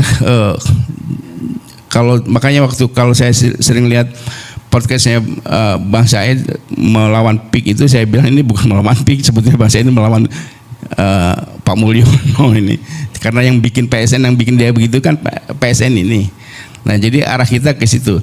Nah, jadi saudara-saudara sekalian, jadi sumber korupsi di kita, iblis di kita ini berupa undang-undang, oligarki. Nah, saya pernah membaca beberapa belas tahun yang lalu tulisannya Albert Einstein soal white socialism. Dia sudah menjelaskan tahun 49, sudah menjelaskan hati-hati dengan kapitalis ini, dengan oligarki ini. Mereka tidak bisa diperiksa bahkan oleh DPR, karena DPR ini dari partai politik yang mereka biayain kampanyenya. Jadi oligark inilah yang memisahkan DPR dengan konstituennya, yang memisahkan wakil rakyat dengan rakyat, itu yang mereka ini. Jadi ini sengkarut marut di situ di antara itu. Nah, tapi apakah ini bisa dilawan? Tentu saja bisa. Kalau kita punya pejabat negara, penyelenggara yang tough, yang kuat imannya, itu bisa dilawan. Jadi kita berharap kita harus mendukung pemerintahan manapun yang imannya kuat, yang mau melawan oligark ini. Saya kira demikian. Terima kasih. Wassalamualaikum warahmatullahi wabarakatuh. Waalaikumsalam warahmatullahi wabarakatuh. Satu hal yang saya senang yang terakhir tadi yang disampaikan oleh Mas Adi, bahwa soal kita bisa mengejar Korea Selatan dalam waktu dekat. Saya kira dalam hitungan bulan itu kita bisa mengejar Korea Selatan, asal Pak Prabowo mau ya. Oke, sekarang kita mestinya nunggu Mas Ferry Amsari, tapi belum datang ya Bang Ferry ya. Jadi kita sekarang langsung saja ke ke bintang utamanya ya hari ini, yakni Bung Said Didu. Ini tadi saya sebut ini berani tampil ke gelanggang walaupun seorang, coba luar biasa ini. Yang lain duduk di ruang AC ngobrol-ngobrol memaki oligarki, Bang Said Didu langsung turun ke lapangan berhadapan dengan oligarki. Assalamualaikum warahmatullahi wabarakatuh. Terima kasih. Akhirnya moto tandang ke gelanggang, meskipun seorang saya buang sekarang karena Bu Fitri sudah ada, Bu Fitri sudah di sini, semua sudah di sini bergabung. Sebenarnya yang semangat saya naik itu begini. Tanggal 6 Agustus, ini saya bicara apa di balik ini semua, ini baru saya membuka. 6 Agustus, saya ketemu seseorang yang saya tahu posisinya adalah penghubung politik antara oligarki dengan penguasa, dengan pengusaha yang mengendalikan kekuasaan dengan kekuasaan. Apa ceritanya ke saya? Dia kasih tahu semua skenario bagaimana Mulyono mau mengambil partai tanggal 6 Agustus. Sampai nama-nama panitia Munas Golkar pun dia kasih tahu saya. Dan tanggal 9 Agustus, 8 Agustus kan Airlangga dipanggil. Persis yang disampaikan ke saya. Tanggal 10 Agustus Airlangga mundur. Ini pingin pecah kepala saya. Kok? kok negaraku sekarang betul-betul bukan diatur oleh partai politik. betul-betul diatur oleh mereka. Saya diberitahu bagaimana nanti PKB diambil, tanggal berapa diambil. Saya diberitahu PKS bagaimana menyerahkan diri. Saya dikasih tahu. Saya dikasih tahu PKS menyatakan menyerahkan diri. Saya dikasih tahu bagaimana PAN diperpanjang lagi menjadi 3 kali padahal ADART-nya diubah. Dan dia bilang menyatakan itu pasti selesai semua sebelum pilkada. Sebelum penetapan gubernur. Jadi ini yang bikin saya, apa sudah saatnya saya harus mati menghadapi begini semua ini. Karena sudah nggak ada lagi yang berkuasa kecuali mereka. Bayangkan dia bisa, ketua penyelenggara Munaslup Golkar dia bisa tentukan, bukan ketua umumnya lagi. Ketua penyelenggaranya. Nah, semua bubar karena tangan Allah bekerja itu tanggal turunnya kita demo 22 April. 22 Agustus. Kita semua turun demo 21 demonya. 21 dan itu saya berangkat dari rumah hormat bendera ke Medan Juang. Kalau saya nggak balik sudah selesai. Karena di kepala saya inilah hari yang menyelamatkan negeriku. Kalau itu tidak terjadi, semua skenario Mulyono terjadi. Maka apa yang terjadi? Prabowo menjadi boneka Mulyono. Itu yang terjadi. Karena semua sudah diatur. Jadi tangan Allah bekerja tanggal 21. Tidak ada koordinasi apapun. Dan semua bergerak seluruh Indonesia. Kita tahu. Disitulah kita dapat informasi nasionalisme, patriotisme Prabowo muncul. Ini harus dihentikan. Ini harus dihentikan, maka diperintah ke dalam. Dan saya dapat informasi sebenarnya di dalam itu korum. Bukan nggak korum. Tapi patriotisme dan nasionalis Prabowo menyelamatkan negerinya. Itulah saya katakan, saya bicara dulu sebelum masuk fakta-fakta di lapangan. Saya berharap Prabowo itu, Habibie itu memuji, menjadi murid Pak Harto 30 tahun lebih. Tapi dia pada saat presiden menjadi Habibie yang lepas dari Pak Harto. Dan mengambil kebijakan yang berbeda dengan Pak Harto demi menyelamatkan bangsa dan negaranya. Saya berharap Prabowo kalau nggak bisa 100% Habibie ya 90% lah. Menjadi orang yang selamat datang. Oke. Saya sekarang masuk kepada praktek-praktek yang akan terjadi PIK 2 supaya kita punya gambaran.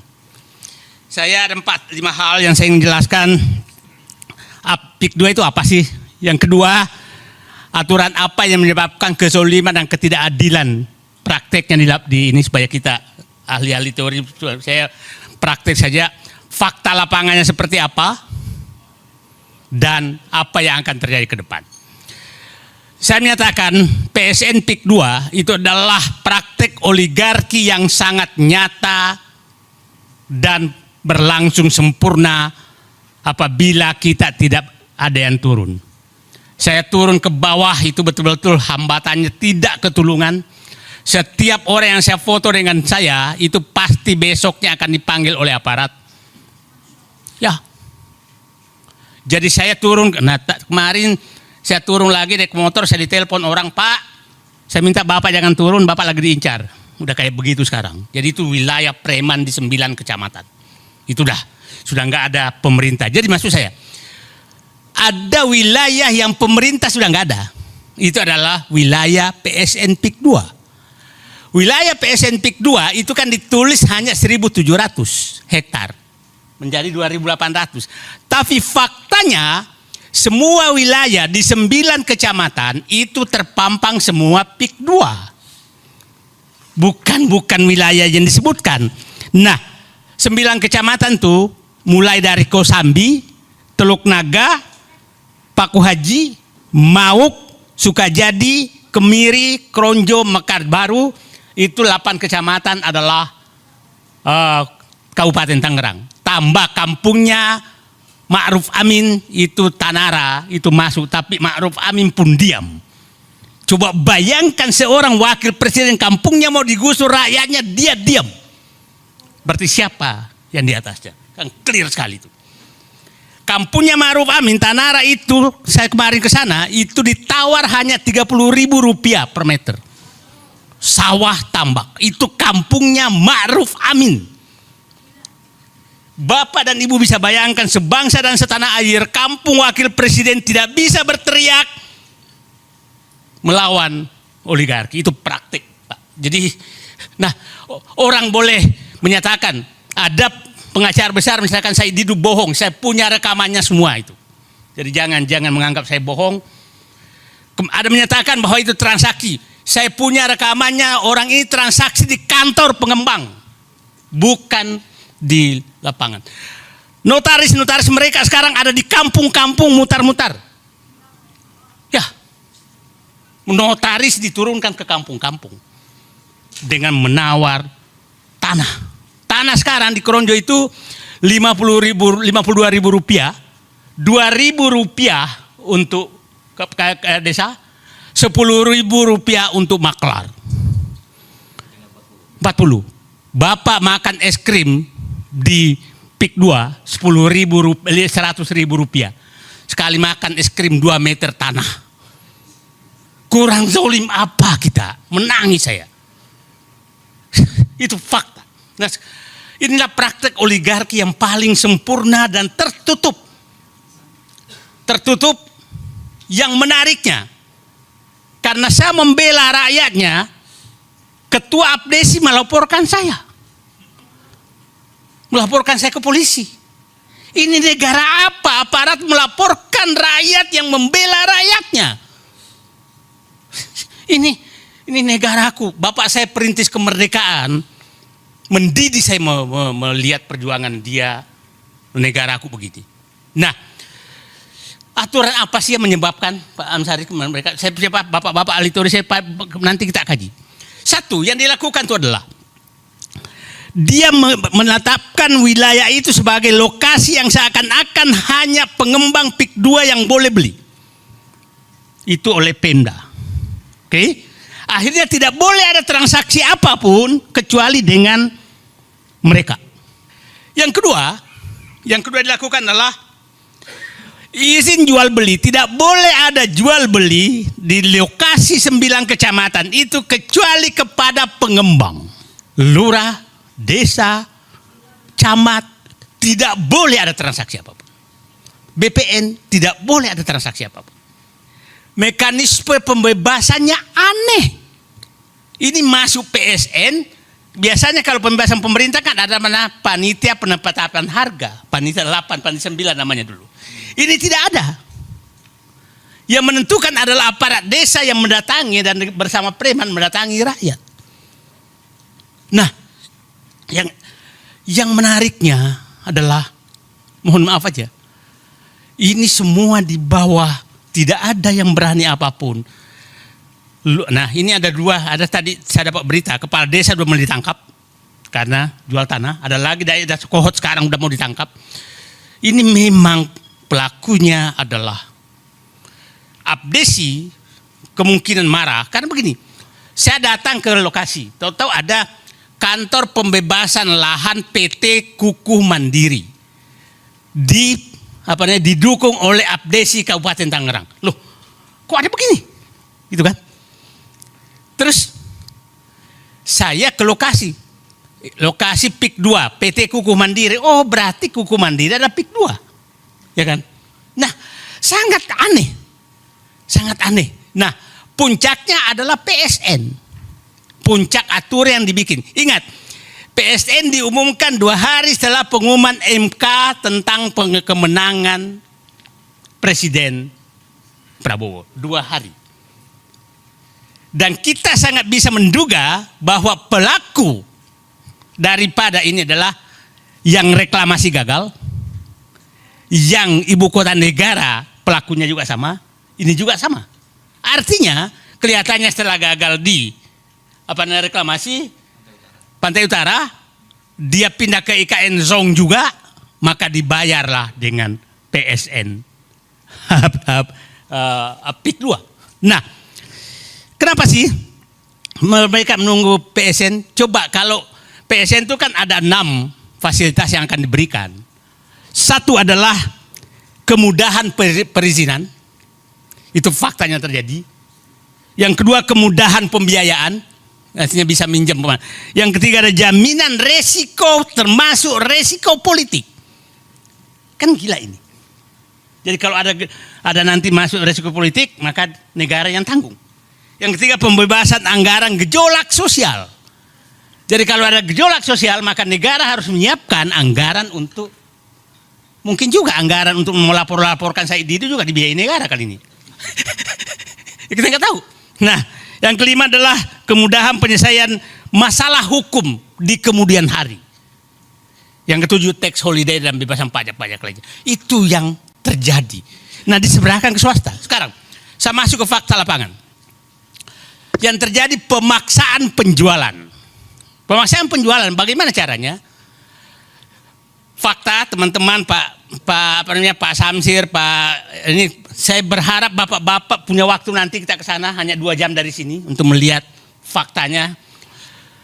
Gimana orang tidak menjual? Kan begini, di sana tuh kalau Anda akan menjual, dia selalu menyatakan kami tidak mau membeli kalau bapak nggak mau. Iya, tapi kamu dikepung. Saya punya tanah di sana yang sering pakai saya, tapi 30 tahun lalu udah punya. Sawah saya tuh nggak bisa lagi saya garap karena irigasinya sudah ditutup oleh mereka. Itu tanah Said Didu. Orang-orang lain semua menghadapi hal seperti itu. Pemaksaan penjualan. Terus mau dijual kemana? Saya akan tradisikan tidak boleh ada jual beli kecuali kepada pengembang. Nah akhirnya berapapun, luas berapapun, maka harus dijual ke mereka. Nah faktanya juga yang bertahan dulu ada di wilayah mana laporannya harganya masih tinggi, tahu-tahu sudah dikepung dipaksa menjual dengan murah karena nggak ada jalan lagi, banjir dan lain-lain. Nah itu yang pertama. Yang kedua pemaksaan harga. Tidak ada namanya tuh harga berapa, maunya 50.000. Kalau nggak mau ya nggak, nanti ditimbun aja. Nah sekarang sudah mulai terjadi penimbunan tanpa, saya kemarin baru turun setahun lalu sudah dikasih uang muka karena terpaksa, sudah lebih setahun sudah ditimbun tapi belum dibayar-bayar. Banyak yang terjadi dengan harga 50.000 loh Pak, bukan harga. Coba bayangkan Pak, masa tanah segitu di pinggir jalan loh Pak, pinggir jalan raya tuh 50.000. Nah karena sama semua. Pemaksaan harga. Yang ketiga itu pemecah belah keluarga. Ada beberapa keluarga, apalagi yang punya keluarga ASN, maka pasti ditekan ASN-nya supaya mempengaruhi keluarganya untuk menjual. Ada saya tahu kepala dinas di Tangerang, Kabupaten Kerang, itu dikasih pilihan. Betapa pemaksaan seperti itu. Ada kemarin itu masuk disuruh saling melapor keluarganya. Habis itu masuk penjara. Terpaksa dia jual tanahnya. Ini pecah belah antar keluarga di bawah. Nah itu terjadi. Kemudian kalau keterlibatan aparat itu sangat nyata. Nggak ada tempat sama sekali untuk mengadu. Kalau saya ke lokasi, tahu ada motor ngiung nggak jelas tuh. Itu benar-benar wilayah yang sudah tidak ada pemerintah. Saya pikir bapak-bapak dan ibu menyaksikan bagaimana laut dipagar. Adakah angkatan laut teriak? Adakah kepala desa teriak? Adakah camat teriak? Adakah tentara teriak bahwa laut tidak boleh dipagar? Nggak ada. Ini fakta bahwa wilayah ini sudah tidak ada negara. Itu fakta. Kan udah viral di mana-mana tuh. Pagar laut dipagar sekian kilometer, nggak ada tuh yang teriak. Nah, ini kalau ini terjadi, saya katakan tadi, wilayah ini terbentang di 9 kecamatan dan saya perkirakan luasnya sampai 100.000 hektar. Perkiraan saya. Luas Singapura 73.000 hektar loh. DKI Jakarta 63.000 hektar. Ibu kota negara 53.000 hektar. Ini 100.000 hektar. Kalau sampai ke Merak, karena saya ini kemungkinan sampai Merak itu bisa sampai 150.000 hektar. Nah, orang menyatakan hanya 100 sebentar.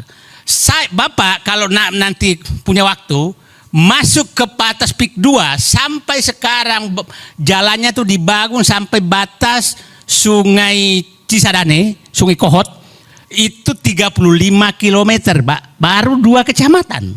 Panjang jalannya sudah 35 km. Nah, kalau sampai ke sana itu saya yakin 100 km kali 10 km lebarnya saja udah 100.000 hektar. Nah, terus kalau dia membantah, selalu menyatakan kami hanya PSN di di 2.800 hektar. Sebentar, Anda pasang papan nama PIK 2 semua di seluruh kecamatan tersebut. Itu papan namanya, fotonya ada di saya semua. Jadi jangan lagi ada mau membohongi rakyat. Nah, yang ketiga tadi keterlibatan aparat sangat susah. Karena yang melakukan transaksi di bawah itu pasti lewat aparat desa. Aparat desa lah yang turun ke bawah. Nah, ketakutan rakyat sudah keterlaluan. Ketakutan rakyat. Kemarin saya dengan Pak Jaki turun itu, Pak jangan difoto, udah kayak begitu Pak. Udah saking ketakutannya. Karena sekali foto dengan Said Didu resikonya sangat besar. Udah dikenal. Nah sekarang permainan hukum kepemilikan ini sangat parah. Sangat parah. Saya kasih contoh begini. Kalau Anda nggak menjual, pasti mungkin 1 hari, 2 hari, 3 minggu lagi bahkan akan dipanggil aparat dan bekerja sama BPN. Menginikan. Kan yang punya data sejarah tanah BPN. Ya kan? Kita kan nggak tahu itu sejarah tanahnya. Nah, kalau udah kayak begitu, 2 kemungkinan. Bapak kehilangan atau mau negosiasi. Oke? Dan tidak sedikit warga, ada keluar di media itu, menyatakan tanahnya umpamanya 30 hektar, tahu-tahu hanya menjual 10 hektar, maka 20 hektar dipersoalkan untuk dipaksa dijual juga dengan harga yang lebih rendah. Itu terjadi. Tapi di sana banyak toko besar yang punya tanah luas, tapi tidak pernah ribut. Kemungkinan lewat negosiasi khusus. Oke, nah sekarang saya ingin mengatakan bahwa itulah yang terjadi di sana. Jadi saya ingin menyatakan Pak Amsari, perjuangan PSN PIK 2 ini adalah perjuangan untuk menghentikan hegemoni penguasaan negara oleh kelompok tertentu. Bukan sekedar bukan sekedar bahwa memang kita harus membela rakyat. Yang kedua adalah kita menghentikan agar tidak terjadi negara dalam negara. Yang ketiga, kita tidak mau ada enklave yang dikuasai oleh, mohon maaf, siapa tahu Sarah, etnis tertentu yang sangat eksklusif. Itu kita nggak mau. Negara ini bukan negara seperti itu. Jadi pada kesempatan ini saya hanya menghimbau kepada Presiden terpilih, gunakanlah patriotismemu, gunakanlah nasionalismemu, gunakanlah jiwa kerakyatanmu, jiwa keadilanmu untuk satu, menghentikan semua PSN yang ditujukan untuk swasta. Itu satu, dimanapun. Yang kedua, hentikan bahwa ada wilayah eksklusif di negeri ini. Itu tidak boleh ada wilayah eksklusif. Kenapa?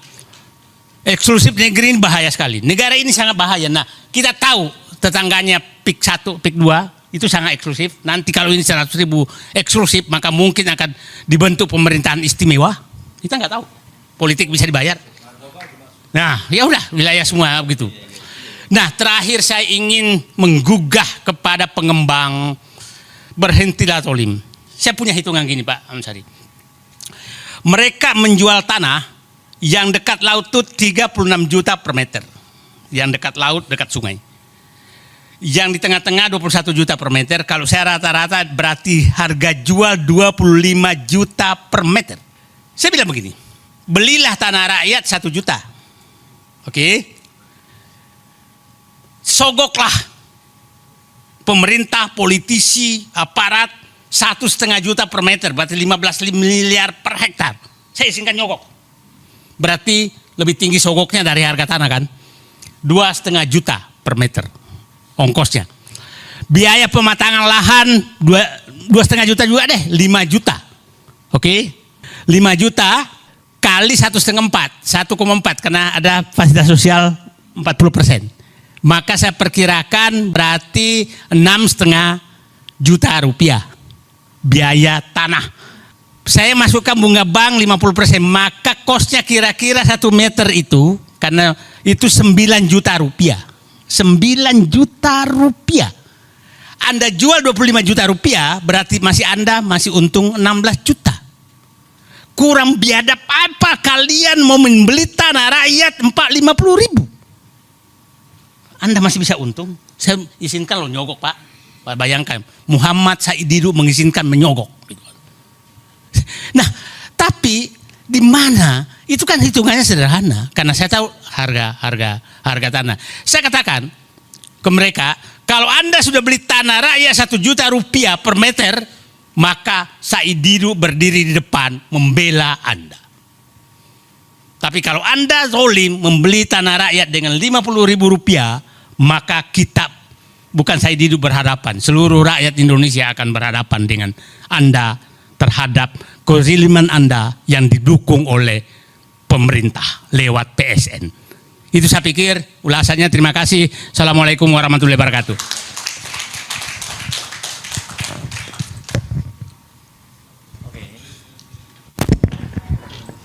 Iya, ini yang terakhir bergabung, jadi kesempatan juga terakhir tentunya. Bang Ferry, kelihatannya kurang sehat? Iya. Oke. Mudah-mudahan diberikan kesehatan dengan silaturahmi menjadi lebih sehat. Amin. Iya. Terima kasih Mas Hersu, Prof. Antoni Budiawan. Oh, diminta pindah ke sini supaya blocking kameranya enak. Oh, okay. Bisa ya? Oke. Kenapa nih? Perlu saya bantu? Kan saraf masalah. Oh. Oke, sambil break saya jalan. Ya, dulu. oke, ya. Oke. Bung Ferry. Oke, gimana, udah bagus blocking kamera? Nah, penting itu. Oke, yuk. Pak Said Didu, Bang Adi, Mas Hadi tadi juga saya lihat. Saya mohon maaf terlambat datang. Tadi pagi tidak bisa jalan, tiba-tiba jadi harus ke dokter. Kenapa tetap hadir dengan kondisi begini? Ya sayang saja membiarkan perjuangan Pak Said Didu sendirian. Mantap. Problematika PIK 2 dan PSN ini sudah jadi gejala nasional. Problematika PSN bukan ternyata tidak hanya di PIK 2, tapi hampir di seluruh wilayah tanah air. Ada sesuatu yang janggal dengan program strategis nasional. Strategis bagi negara, tapi tak strategis bagi warga negara. Itu problematikanya. Salah satu kecacatan besar dari program strategis nasional ini, kalau kita mau sigi dari perspektif Undang-Undang Dasar, yang saya sadar betul Mbak Bibip pasti mengurai hal yang sama. Bayangkan pasal 33 ayat 1 Undang-Undang Dasar kita itu sudah mulai dengan teks yang berbunyi, perekonomian disusun sebagai usaha bersama dengan pendekatan azas kekeluargaan. Pertanyaan besarnya, di mana sifat perekonomian dengan sebagai usaha bersama? Bersama siapa? Begitu ya. Atas azas kekeluargaan yang mana? Keluarga siapa? Keluarga Pak Said Didu yang ada di wilayah tanah beliau, atau keluarga Pak Mulyono? Kan ini keluarga bisa macam-macam gitu ya. Jadi pendekatan konstitusional saja di titik awal merencanakan gagasan PIK 2 ini sudah bermasalah. Belum kalau kita menggunakan pendekatan pasal 33 yang lain ya, misalnya bumi, air, dan kekayaan yang terkandung di dalamnya dikuasai oleh negara untuk sebesar-besarnya kemakmuran rakyat. Pertanyaannya lagi, rakyat siapa? Rakyat yang mana? Apakah rakyat yang disebutkan oleh Pak Said Didu menguasai perekonomian kita? Atau rakyat yang kemudian secara politik telah menyumbang ratusan miliar dana untuk kepentingan politik kelompok tertentu? Maksud dibentuknya pasal ini adalah seluruh rakyat Indonesia. Bagi saya, kalau kemudian program strategis nasional itu tidak strategis bagi seluruh rakyat Indonesia, maka dia bukanlah sesuatu yang konstitusional. Dia pasti inkonstitusional. Nanti tadi sempat diceritakan soal bagaimana laut dibatasi, diberi pagar. Nanti kalau cerita soal pasal 28H, ya, soal betapa lingkungan hidup harus baik, jadi tempat tinggal yang baik bagi seluruh warga negara Indonesia, ini juga jadi masalah. Belum lagi kalau kita bicara pasal-pasal hak. Pasal-pasal hak, pasal 28 jenisnya banyak sekali di Undang-Undang Dasar itu memberikan jaminan tidak hanya untuk sekedar setiap orang, tetapi juga jaminan bagi setiap warga negara. Bayangkan pilihan kalimatnya, setiap warga negara berhak untuk hidup. Nah, kalau tanah-tanah bisnis itu kemudian diperuntukkan untuk segelintir orang, sudah pasti ini tindakan-tindakan yang melanggar hak orang, hak setiap warga negara.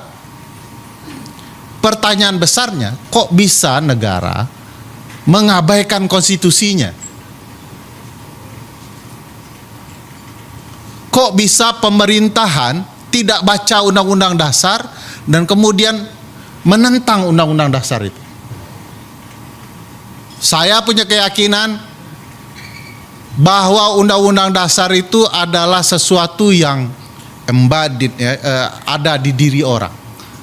Orang tahu kebutuhannya dan pasti itu dibicarakan di Undang-Undang Dasar. Lalu kenapa tidak ada kesadaran pemerintahan? Ya sederhana, pemerintahannya punya kepentingan yang lain. Ya, daripada membela Pak Said Didu, lebih bagus yang membela saya di bisnis pemilu kemarin. Imbal jasanya jelas gitu ya. Peduli apa dengan Pak Said Didu dan seluruh warga negara Indonesia? Kalaulah perspektif seperti itu ada di kepala, maka seluruh kebijakan bernegara pasti bertentangan dengan Undang-Undang Dasar. Pasti. Bayangkan berapa banyak warga negara yang jual beli tanahnya tidak berimbang, tidak patut, ada dampak lingkungan hidup yang rusak. Lembaga negara mana saja yang kemudian bicara? Bang Adi, saya tidak melihat teman-teman Komnas HAM nyaring bicara soal ini. Saya tidak lihat ada yang bicara soal kebutuhan lingkungan hidup, Kementerian KLH misalnya, teriak soal potensi bahaya lingkungan hidupnya. Kita tidak melihat ya, sesuatu yang kemudian potensi mengganggu hajat hidup orang banyak, kemudian dipertanyakan bersama-sama. Jadi kita termasuk bersyukur ya, ada orang-orang seperti Pak Said Didu yang berteriak nyaring, menyadarkan kita bersama, agar kemudian hak-hak bersama diperjuangkan. Walaupun mungkin sebentar lagi beliau akan dipenjara. Nggak apa-apa Pak. Dalam perjuangan itu pilihannya menang atau dipenjara, nggak apa-apa. Saya yakin Pak Said Didu tidak sendirian. Memenjarakan Pak Said Didu itu berarti memenjarakan ratusan, mungkin jutaan orang.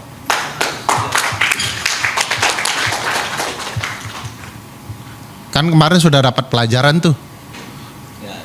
Publik diam-diam dipukulin terus, disakitin terus, tiba-tiba bak-bah ya, bergerak menyerang seluruh simpul-simpul politik ada di Republik. Dan belum berhenti. Kemarin Garuda Biru, September lambangnya Garuda Hitam. Itu mengindikasikan satu hal yang sangat penting menurut saya. Coba Anda bawa satu dari kami, Anda rasakan bagaimana pergerakan kami. Dan saya tidak terbayang kalau kemudian kesadaran orang bahwa apa yang dirasakan oleh warga negara yang ada di PIK 2 itu juga berdampak kepada hak kami, kepada lingkungan hidup kami, kepada kelayakan keluarga kami, kepada hak kami untuk berekonomi. Lalu tiba-tiba mereka marah dan kemudian bergerak bersama. Saya tidak terbayang. Ini siklusnya bisa simultan. Ya.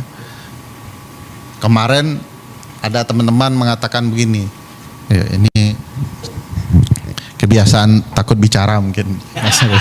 Tadi mikrofonnya jauh terus. Kalau senior saya yang di ujung itu udah puas di penjara tuh. Dan beliau bersedia menggantikan Pak Said Didu, saya dengar. Saya pikir apapun ya, hari ini kalau kita tidak bergerak bersama, suatu waktu kita akan merasakan dampaknya ke kita. Kita tidak bisa melihat ya penderitaan sekelompok orang lain sebagai penderitaan mereka. Kita harus menyebut itu penderitaan kami.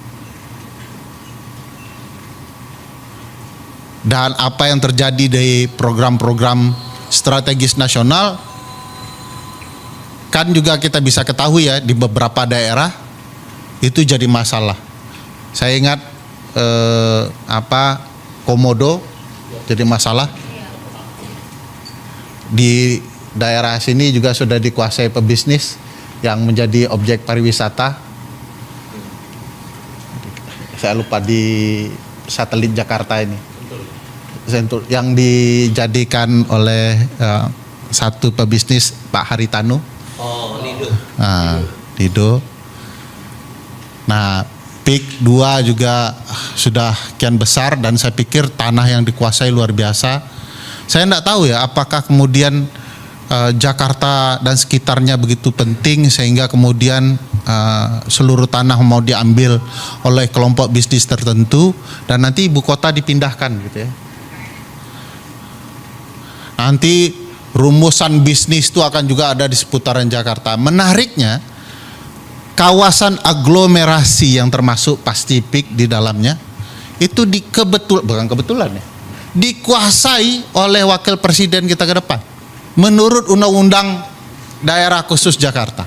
Jadi bisa menarik juga ini ke depannya akan seperti apa. Dan Jakarta itu adalah kota dengan ratusan triliun uang yang bisa dikelola oleh siapapun termasuk oleh orang yang nanti akan menguasai kawasan aglomerasi. Jadi ada kepentingan bisnis luar biasa antara pebisnis dan yang berkuasa. Antara kita yang kemudian menonton bagaimana mereka dengan sombong ya menggunakan kekuasaannya dan para penguasa yang tidak pernah melihat kita dan kebutuhan kita. Nah, menurut saya kalau secara konstitusionalnya ini sudah terang benerang ada problematika, PSN tidak boleh melanggar pasal 33, pasal 28, pasal 28D soal kepastian hukum dan lain-lain, dan tidak boleh merugikan warga negara kita dalam hal dan keadaan apapun. Nah, saya merasa ya ini juga satu titik penting. Kalau kemudian ini gagal kita perjuangkan, bukan tidak mungkin ini akan berimbas kepada isu-isu yang lain dengan kegagalan-kegagalan yang lain. Mari kita buat ini berhasil. Kemarin kalau Garuda Biru bisa berhasil, saya yakin Garuda Hitam juga harus berhasil. Kalau perlu sampai tumbang, gitu ya. Sekian, terima kasih. Assalamualaikum. Tadi disebut-sebut itu ada yang berpengalaman di penjara gitu ya. Coba kita minta ke depan dulu, Bong Jumhur untuk menyampaikan sesuatu. Diam-diam kita udah mulai curiga kalau dia diam-diam di pojok begitu kan. Ada mic di situ tuh. Silakan. Sorry. Terima kasih. Bunyi ya? Enggak. Belang.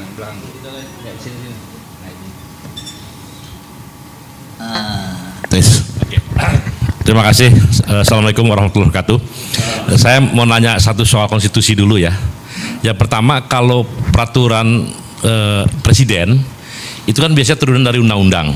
kalau ini turunan langsung dari UUD 45 seperti yang dibuat ini, apakah bisa diuji materikan di Mahkamah Konstitusi? Karena biasanya kan undang-undang diuji, waktu ujinya UUD 45. Perpres kan di bawah undang-undang nih, tapi dia nggak nyantol ke undang-undang, langsung ke konstitusi. Nah itu tentu bertentangan kan pasal tadi itu. Nah saya menanya soal itu, nanti jawabnya belakangan. Perpres apa? Ini soal PSN ini, dia kan langsung pasal ya PPP atau Perpres nggak tahu lah itu. Kan itu di bawah undang-undang statusnya kan. Nah itu yang saya mau tanya tuh, itu benar-benar pengen tahu gitu. Kalau misalnya bisa ya tidak ada salahnya, misalnya ada juga yang melaporkan itu bertentangan dengan apa konstitusi gitu loh. Itu satu. Yang kedua begini, saya tertarik sekali dengan isu ini karena saya pernah dipenjara gara-gara urusan ini.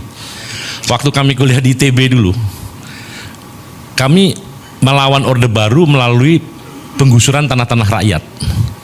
Jadi ada Badega, ada Kedung Ombo, ada Cimacan, Pulau Panggung di Lampung.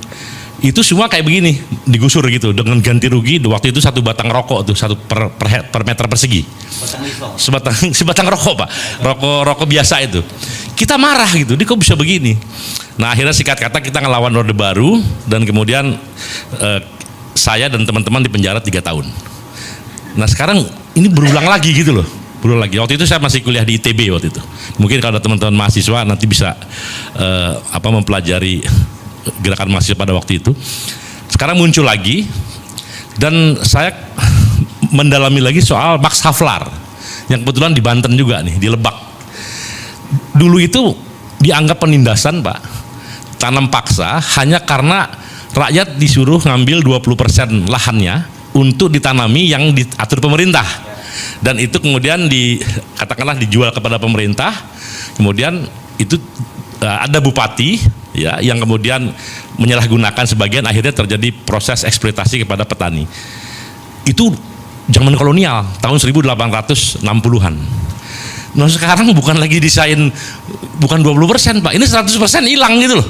Tanah orang ini hilang di zaman Pak Said ya, ini hilang sama sekali. Jadi karena itu memang ini nggak masuk akal. Saya jadi wake up call saya, memang ini harus ada perlawanan, nggak ada lagi selain perlawanan. Dan perlawanan pertama saya usulkan forum ini menobatkan Said Didu sebagai Indonesian Edward Douwes Dekker. Jadi Indonesian Multatuli. Karena yang satu di Lebak di Banten, ini juga di Banten juga. Nah, jadi kita panggil Pak itu Multatuli itu Pak pejuang tuh Pak, kalau dalam perspektif perjuang kemanusiaan. Nah, Multatuli Didu lah. Nah, jadi itu kita angkat dia sebagai, karena dia juga sendiri. Nah, cuman bedanya dulu medianya nulis novel namanya Max Havelaar. Nah, sekarang dia cuap-cuap di YouTube. Nah, dan itu membangunkan kita semua. Setuju semua ya. Jadi Indonesian Douwes Dekker adalah Said Didu, atau pejuang kemanusiaan untuk masyarakat Banten adalah Said Didu, kira-kira begitu. Said Multatuli Didu. Nah, kita kokohkan dalam forum ini. Setuju ya? Tepuk tangan dulu Pak Said Didu nih, ya. Nah, jadi sejatinya politik itu harusnya ini yang diomongin. Sejatinya politik kan yang ngomongin soal-soal kayak gini harusnya. Jadi kita nggak boleh dilupakan pilpres, pilkada dan apa, tapi kemudian lupa hal-hal yang begitu penting. Jadi menurut saya mudah-mudahan saya bisa terlibat, Pak Said ya, bisa terlibat. Bisa ya?